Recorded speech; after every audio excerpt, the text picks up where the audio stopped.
Չարենցի անվան գրականության եւ արվեստի թանգարանի ֆոնդային արխիվներում են պահվում մեծանուն հայ կանանց անձնական հավաքածուները, նրանց, որոնց կյանքն ու գործունեությունը կարևորագույն նշանակություն են ունեցել մեր ազգային ու մշակութային ինքնության պահպանության գործում։ Թանգարանում մեկնարկած նոր քարոզչական շարքի շրջանակում մեկ առ մեկ ներկայացվում են այն մեծ հայուհիները, որոնք անջնջելի հետք են թողել հայ ժողովրդի երախտապարտ հիշողության մեջ, եւ այդ շարքում առաջիններից մեկը Մելինե Մանուշյանն է, որին ենք պարտական Միսաք Մանուշյանի արխիվի հայրենիքին փոխանցելու բարեբախտության համար։ Միսաք Մանուշյանի կողակիցը լինելուց բացի նաև ականավոր գործիչ էր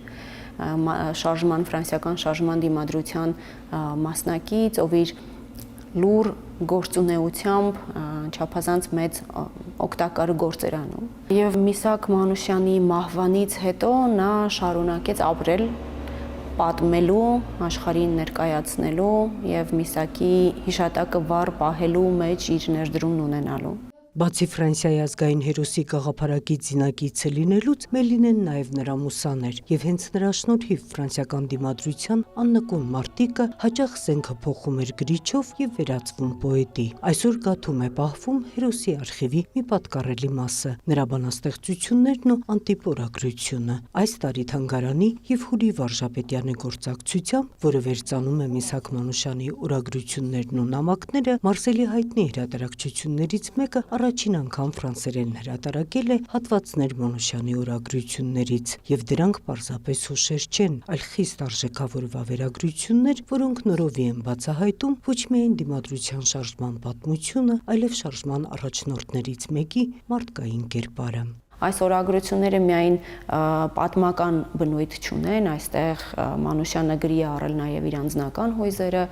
իր խոհափիլիսոփայական հայացքները, իր անելիքները,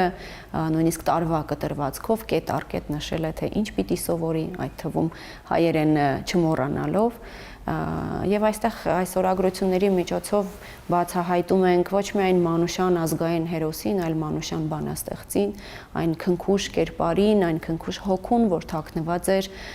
որ պարփակված էր չափազանց ուժեղ մարտիկի ներսում։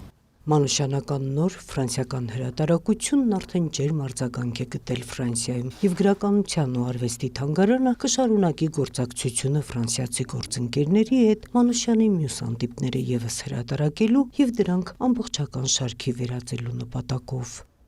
Նունե Ալեքսանյան, Հովհաննես Քյուրքչյան, լուրեր։